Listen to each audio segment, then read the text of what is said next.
Hello, and welcome to Epico's 2013 AGM.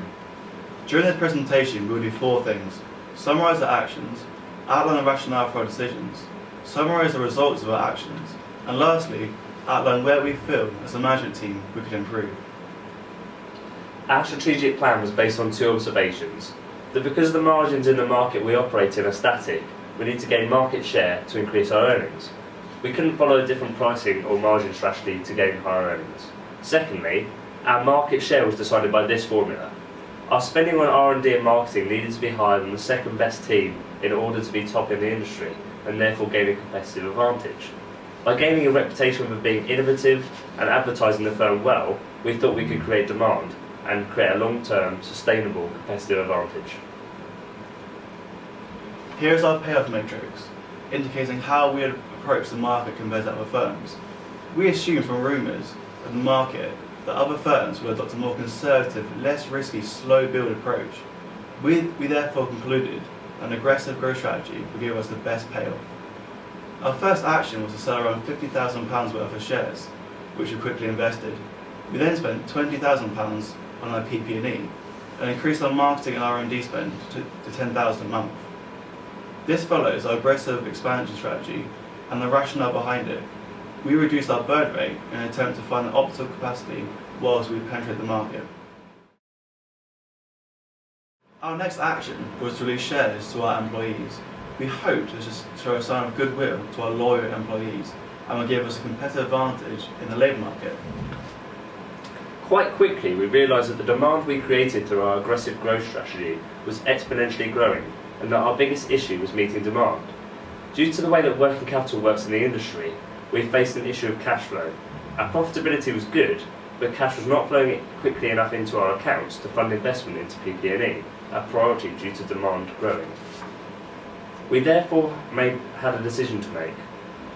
Should we wait for the cash to flow into our accounts, effectively waiting and perhaps turning demand away because we did not have sufficient capacity, or release shares to new investors in order to raise finance, meaning we could immediately increase capacity but diluting founders' value at the same time?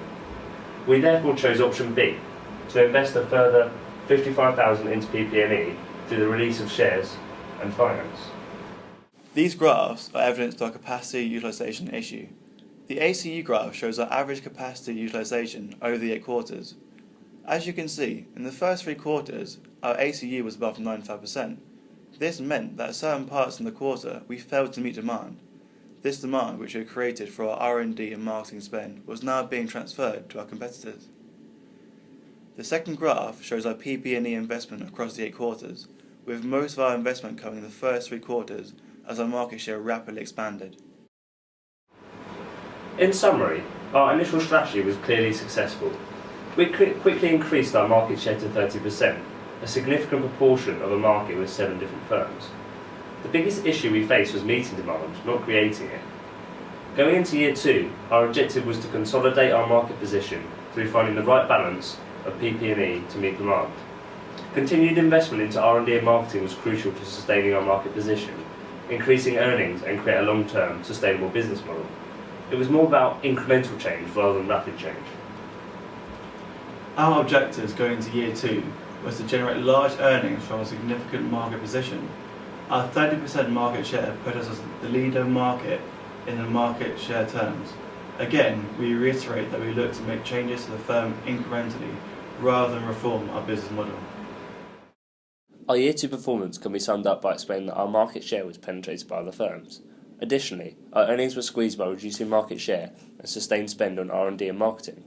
As you can see on the 2 graphs, our market share between quarters 4 to 8 reduced around 13%. The reduction in our earnings growth rate can be seen in the earnings graph. Between quarters 1 to 4, we see rapid fluctuations in our earnings, but from quarters 5 to 8, our earnings are more stable with a reduced growth rate. Here we see our DuPont return on equity figures. You may notice a downward trend, which we'll explain in the next few slides.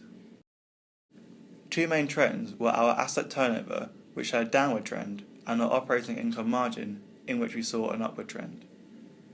Clearly, the increasing operating income margin shows that we were efficient as a firm. As our investment into PP&E subsided, No more significant investment was made, which allowed our income margin to grow rapidly past Q3. However, our asset turnover is weak, but this can be explained by our cash reserves. Over the 2 years, we have not looked to diversify, but going forward we may, as a firm, be able to look to acquisitions to expand our business into new markets. The use of our cash reserves will hopefully turn our asset turnover around, increasing our return on equity figures. Here we can see our increasing cash position over the 8 quarters. In conclusion, our initial strategy was evidently successful. It allowed us to gain a first mover advantage in the market, with our market share quickly rising to 30%. Our decision to sell off our second round of shares negatively affected Founders' value, and if we had the chance again, we probably wouldn't have sold off this second round of shares, as discussed in slide 6.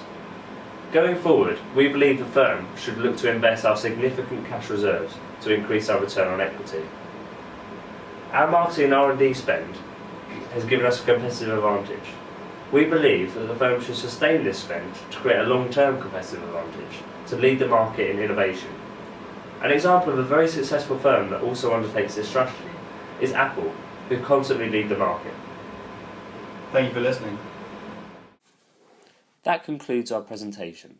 For more information on the data used, please refer to this slide.